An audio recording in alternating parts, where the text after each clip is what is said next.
In January 1888, over Willowfield in Dakota Territory, the morning arrived too warm, too clear, and far too kind to be trusted.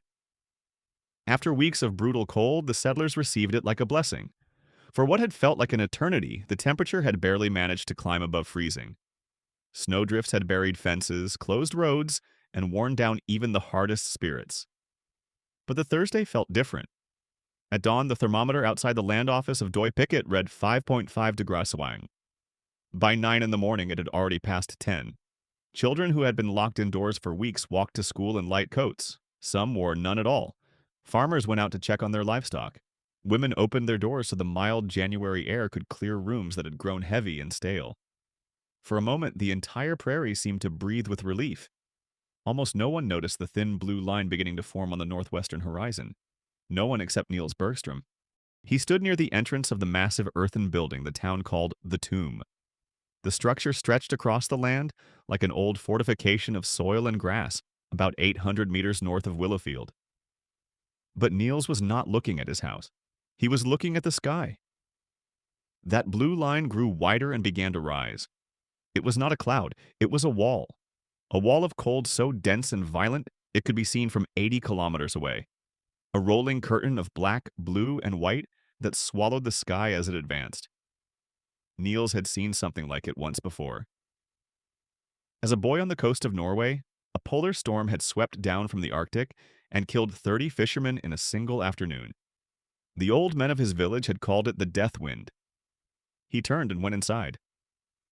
"Ingrid," he said quietly, "bring the children, all of them, now." Ingrid Bergstrom did not ask why. 14 years of marriage had taught her to recognize that tone. Her husband did not frighten easily.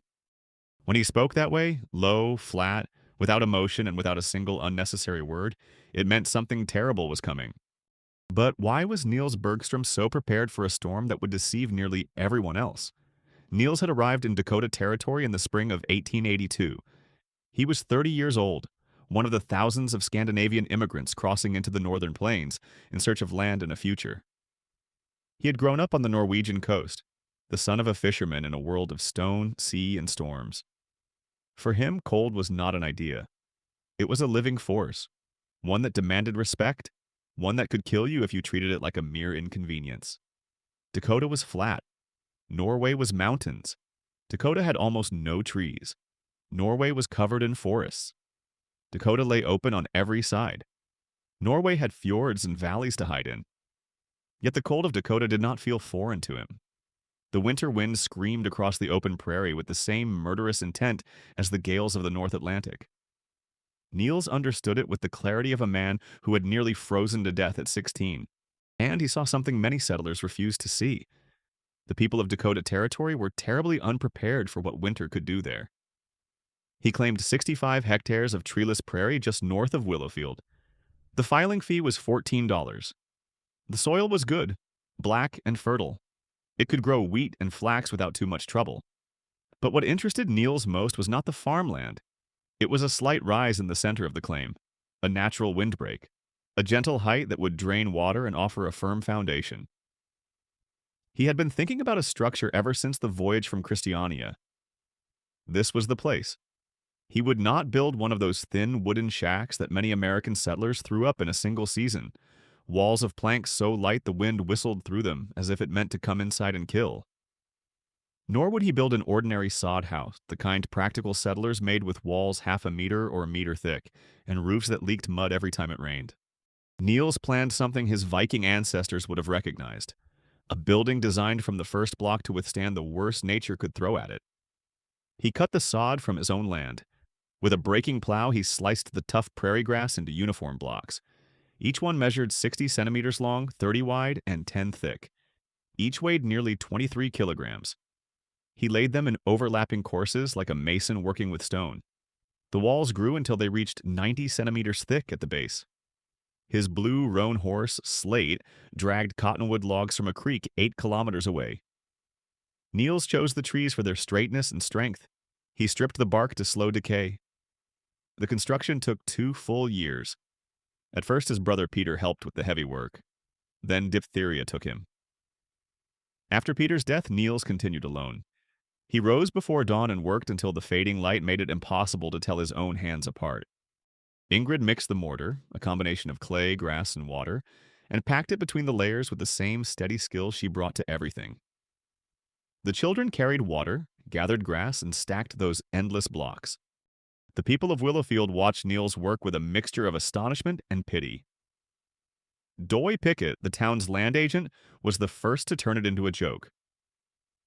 Pickett was a man who had done well selling land and running the general store on credit. He wore a good coat and a bowler hat and moved with the quiet confidence of someone who held the debts of an entire town. One Saturday afternoon in his crowded store, Pickett declared that the Norwegian was building a fort. Walls 90 centimeters thick, 24 meters long, all for a family of 6. He shook his head with theatrical disbelief and said that maybe he was expecting an Indian war, or maybe he was building his own tomb. It was hard to tell which. The name stuck to the building instantly. They called it the Tomb, Bergstrom's tomb. Soon a common greeting in Willowfield was to ask whether anyone had seen the tomb. The Norwegian is still digging, they would say. Maybe he'll throw dirt over himself before Christmas. Even Mayor Holt, a cautious man who owed his office to Pickett, expressed concern. He said the size of the thing was indecorous, that it suggested a man who did not trust his neighbors, someone who expected the worst from the community, and that such a man was not a good citizen. The women of Willowfield were no kinder. Mrs. Pickett, who organized welcome committees for every newcomer, left the Bergstroms out. She said they kept to themselves, spoke that foreign language, and that the building was not Christian but pagan, something the old heathens might have raised. Ingrid heard the whispers when she went to town for supplies. By then she understood enough English. Words like tomb, sepulchre, pagan, and mad reached her ears. She repeated them to Niels without emotion. Niels set another sod block in place. "Let them talk," he said. "Words do not stop the wind." Despite the ridicule, the important question was not how that pagan monstrosity looked. The important question was how it would behave when the merciless reality of a Dakota winter came against it. By the autumn of 1884, the Longhouse was finished. No other structure on the Dakota Prairie looked like it. The main hall measured 12 meters long and 9 wide. The roof rose to nearly 3 meters at its highest point, supported by cottonwood beams as thick as a man's thigh. 2 enormous stone chimneys rose at the ends. Niels had built them from field stones hauled from a glacial deposit 5 kilometers away. He bound the stones with lime mortar he had burned himself from limestone found on the open land. The floor was packed earth, hard as brick. Ingrid covered parts of it with grass mats she had braided through the long winter nights. But the heart of the design lay in the walls. Outside, they were 90 centimeters of compressed sod. Inside, Niels covered them with a layer of whitewashed plaster, a mixture of lime and sand he had learned to prepare. That massive wall captured the heat of the chimneys, and then released it slowly, keeping the interior stable and warm. Thin-walled wooden houses could never do that. In summer, those same heavy walls kept the inside cool. The roof, also of sod, was pitched and well-drained, another layer of insulation. The entire building seemed to breathe with the seasons. Warmth in winter, coolness in summer, stability when everything outside was changing. The stable wing housed Slate and the family's 2 milk cows. The body heat of the animals helped temper the structure still further. Beneath the main hall, a heavy trapdoor opened into a root cellar. There they stored potatoes, turnips, dried fish, salted meat, and grain. Enough food to feed the family for months without going to town for supplies. The total cost, counting the filing fee, tools, and the few materials he could not make or gather himself, came to $77. The winter of 1884-85 was very hard. The winter of 1885-86 was worse. Then came the winter of 1886-87. People called it the Great Die-Up. It was a catastrophe. Millions of cattle froze on the northern plains. Settlers locked inside thin-walled shacks had no real defense. Families burned everything they had, furniture, fences, wagon beds, anything that would burn, trying to survive weeks of sub-zero temperatures. It was a desperate struggle, and many lost it. But Bergstrom's Longhouse stood firm. Its massive walls resisted the howling winds. The chimneys, fed with small amounts of cottonwood and dried buffalo chips, kept the interior warm enough. Food came from the root cellar. The stable kept the animals alive. 12 people, including 4 children under 10, pass the worst winter in Dakota's history with a measure of comfort. Willowfield saw it. They saw the Longhouse standing. But the lesson did not take root. When spring finally came, when the dead cattle were counted and the frozen settlers buried, the town rebuilt exactly as before. Thin walls, shallow foundations, quick hope. They believed the disaster of the previous year would not be repeated. Niels watched them and said nothing. He had learned that people hear only what they want to hear. He knew that the bitter lessons of winter are forgotten quickly on the first warm day of spring. So he kept preparing. He stacked more wood, he enlarged the root cellar, he reinforced the roof beams. He was not preparing for another winter. He was preparing for the one that would finally teach Willowfield what he already knew. The morning of January 12th, 1888, dawned warm and bright. It felt like spring. But Niels Bergstrom knew it was a trap.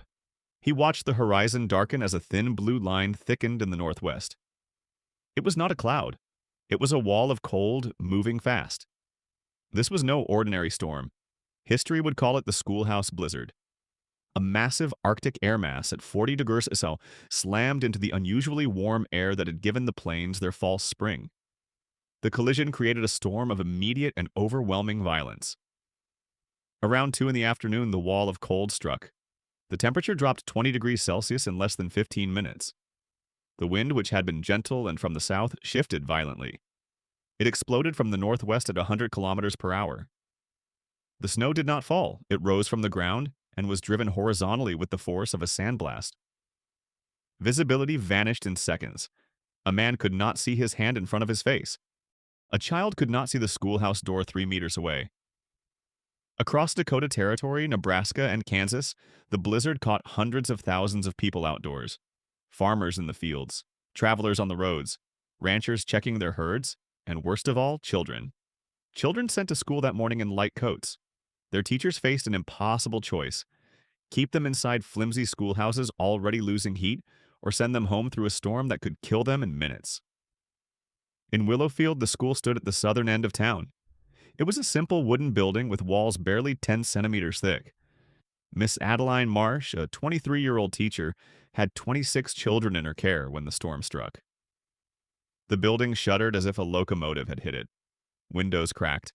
The stove, which had burned strongly all morning, suddenly seemed useless, like a candle inside a cathedral. The temperature inside the school began dropping fast. Miss Marsh was young, but she was not foolish. She knew the building could not protect them. She also knew the children would not survive a walk home, most of their houses scattered kilometers across the open prairie. She needed real shelter, something solid, something the storm could not tear apart. And then she thought of the tomb. The question was how to get 26 children to that distant, mocked building, with the storm roaring and the children already trapped. Niels was already moving. He had seen the horizon darken and had sent Ingrid and Ragna to prepare the Longhouse. Light both chimneys, draw water, bring food from the root cellar. Then he saddled Slate, the old horse, and rode south toward town. The wind already had force enough to knock a man down. He reached the school at 2 o'clock, just as the storm unleashed its full violence. Inside, Miss Marsh had the children clustered in the center of the room. She had wrapped them in every coat and blanket she could find.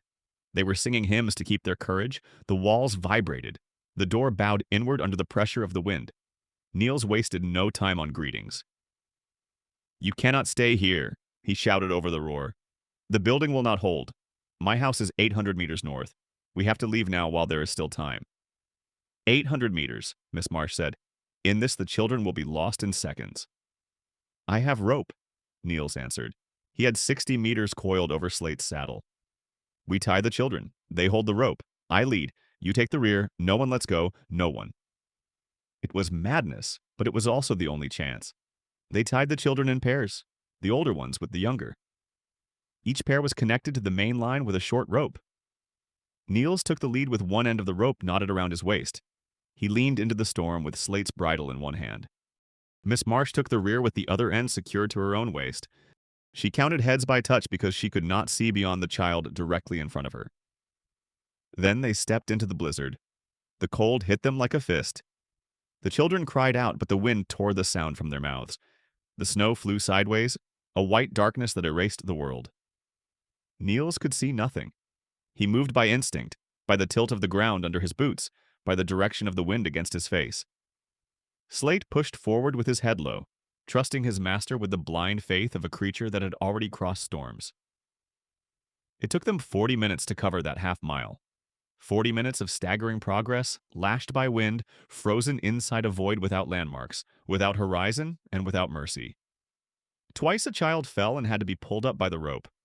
Once the entire line stopped. A 6-year-old boy named Freddie Holt, the mayor's youngest son, collapsed and could not stand. Niels handed Slate's bridle to the oldest boy, worked his way back along the line, lifted Freddie onto his shoulders, and kept going. They reached the Longhouse at 3:10. The heavy door opened. Heat spilled out into the storm like a blessing. Ingrid and Ragna pulled the children inside, cut the ropes, stripped off the frozen clothing, wrapped those small bodies in blankets, and pressed hot cups into their numb hands. The main hall, with both chimneys burning and walls nearly a meter thick, was another world. Silent, warm, safe. The storm hammered against the sod and achieved nothing. 26 children and 1 teacher were alive. Niels had pulled 26 children out of a storm that should have killed them, but he was not finished. He rested 10 minutes, drank hot coffee, and went back out into the white darkness. Willowfield was dying. The flimsy wooden buildings, raised with quick hope for easy times, were giving way. Windows shattered. Doors bowed inward. Walls cracked and split under the endless pounding of the wind. Families who had started the morning in light coats now faced temperatures of 30 degrees Celsius. Between them and death stood nothing but cheap lumber never meant to resist such force. Niels made 4 more trips into the blizzard that afternoon and night. Each time he followed a rope he had stretched between the Longhouse and the edge of town. He brought back entire families, the Holts, the Sorensens, the Weavers, the Marshalls. He found old Elias Pugh, the blacksmith, clinging to his anvil inside a shop that had lost its roof. He brought Mrs. Doy Pickett and her 3 children. Pickett himself refused to leave his store until the front wall collapsed. Then he had no choice. By midnight, 71 people were crowded inside Bergstrom's Longhouse. 71 people in a building designed for 12. In the main hall, there was only room to stand. Children slept in layers on the floor, covered with every blanket, every coat, and every scrap of cloth the house possessed. The adults took turns at the chimneys, feeding the flames and keeping the heat steady. The stable wing held not only Slate and the milk cows, but 11 more horses and 2 mules brought by the refugees. It was cramped. It was uncomfortable. There was noise. It smelled of wet wool, unwashed bodies, and fear. But the walls held. The meter of compressed sod that Willowfield had mocked for 4 years withstood hurricane-force winds without shifting. The stone chimneys, built by a man who understood that fire was not a luxury but a necessity, burned without pause through the night. The root cellar provided food for everyone. The Longhouse, that pagan monstrosity, that tomb, that sepulchre, did exactly what Niels Bergstrom had built it to do. It stood. The blizzard roared for 18 hours. When it finally ceased on the morning of January 13th, the survivors stepped out of the Longhouse into a wind-scoured world. The snow was not deep. The wind had been too fierce to let it accumulate. But the cold felt otherworldly. Exposed skin froze in less than a minute. The air itself seemed to crackle. Then they looked south toward Willowfield. The sight left them speechless. The town was a ruin. Roofs torn off, walls collapsed. The schoolhouse where 26 children had sung hymns the day before was now a heap of broken timber. The stove lay buried in the wreckage. If Miss Marsh had kept the children there, they would have died, crushed, frozen, or both. Doy Pickett's general store had lost its entire front wall. Flour, coffee, bolts of cloth, tools, and tobacco lay scattered across the frozen prairie like the debris of a shipwreck. Mayor Holt's house was not much better. His family had survived only because Niels had gone to fetch them. Freddie, the mayor's youngest son, the boy who had collapsed during the march, slept peacefully inside the Longhouse with hot broth in his stomach, and color returned to his cheeks. Across the northern plains, the numbers were devastating. 235 people died in the schoolhouse blizzard. Many were children. Children sent to school in light coats on a warm morning. Children whose teachers made the impossible decision to send them home through the storm. Children found frozen within sight of their own doors. But in Willowfield, not a single life was lost. 71 people had survived inside the building they called the Tomb. 3 days later, the town gathered. The cold had eased enough that people could speak without feeling the words freeze in the air. They met inside the Longhouse because no other building in Willowfield remained large enough or whole enough to hold them.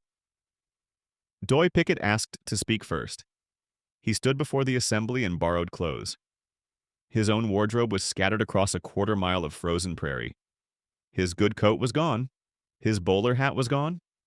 The easy authority he had once carried had vanished. In its place was something raw, something stripped bare.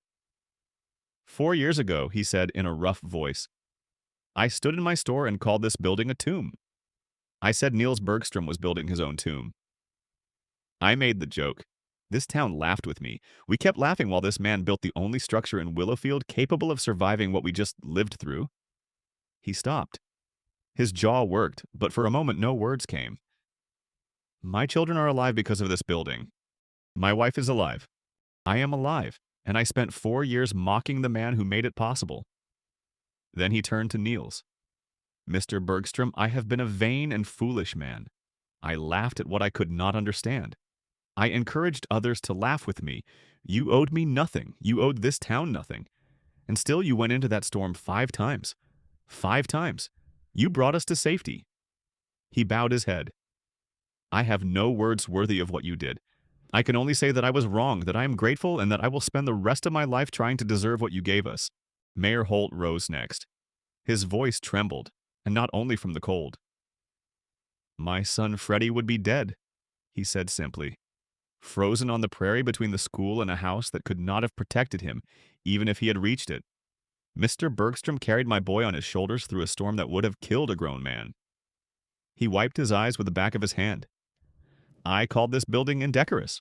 I questioned the character of the man who built it. I was a fool. My foolishness nearly cost me my son. Then Miss Marsh spoke. The teacher whose courage during the storm had matched Niels's own stood before the assembly. Her composure was quiet, like that of a woman who had looked death in the face and remained standing. I had 26 children in my care, she said. 26 children in a school made of sticks. When the storm came, I had nothing to offer them but hymns and hope. Mr. Bergstrom offered something better. He offered them walls that would hold. The town had finally understood, but they still needed to hear Niels's own philosophy, and to understand what mark that day would leave on Willowfield. When the speeches ended, Niels Bergstrom stood slowly. He had been sitting in a chair set apart in a corner, away from the crowd. He was not a man who liked to speak in public. His English still carried a Norwegian cadence, and he chose his words carefully, like someone placing something that must last. In Norway, he said, his voice a little rough, we have a word. Dugnud. He paused and let the unfamiliar sound hang in the air. It means work done together for the good of all.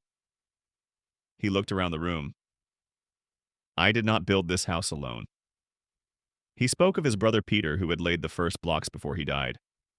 He spoke of his wife Ingrid and his sister Ragna, who had mixed the mortar. He mentioned his children, who had carried water until their arms ached. Everyone had taken part. Then he explained why the walls were so thick.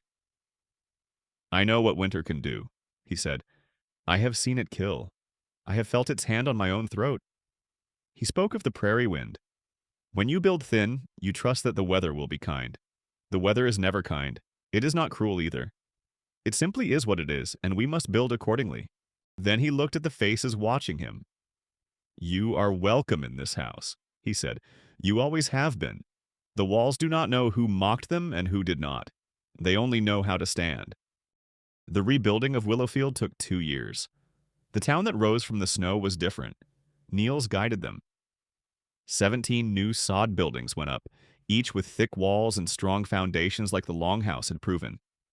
Wooden houses received sod piled against their sides. Every home dug a deep root cellar underground. Willowfield would never again be caught between the wind and a prayer. Doy Pickett rebuilt his store.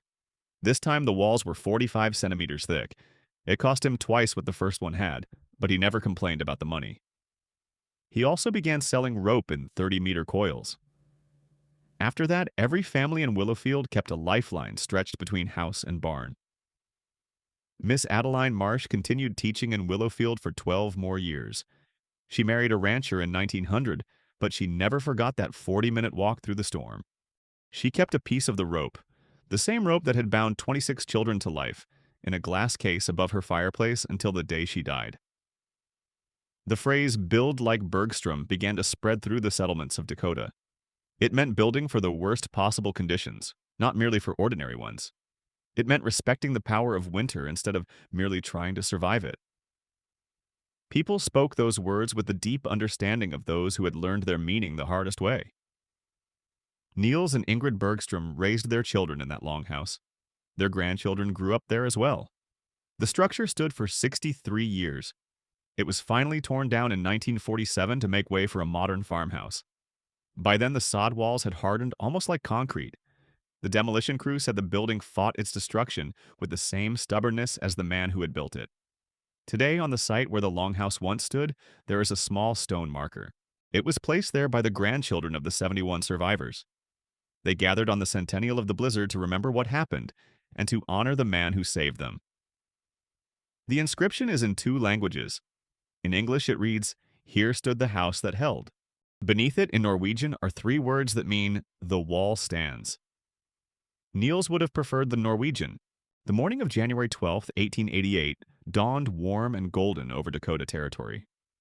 That deceptive calm found its answer in the lasting legacy of a man who knew how to look beyond it. He did not build for comfort. He built for true endurance. Because the real measure of wisdom is not in expecting average conditions. It is in preparing for the catastrophic extremes. If you enjoy stories like this, subscribe. I find one of these every few weeks and leave a comment. What old technique do you think we've forgotten that could still have a use almost no one has noticed?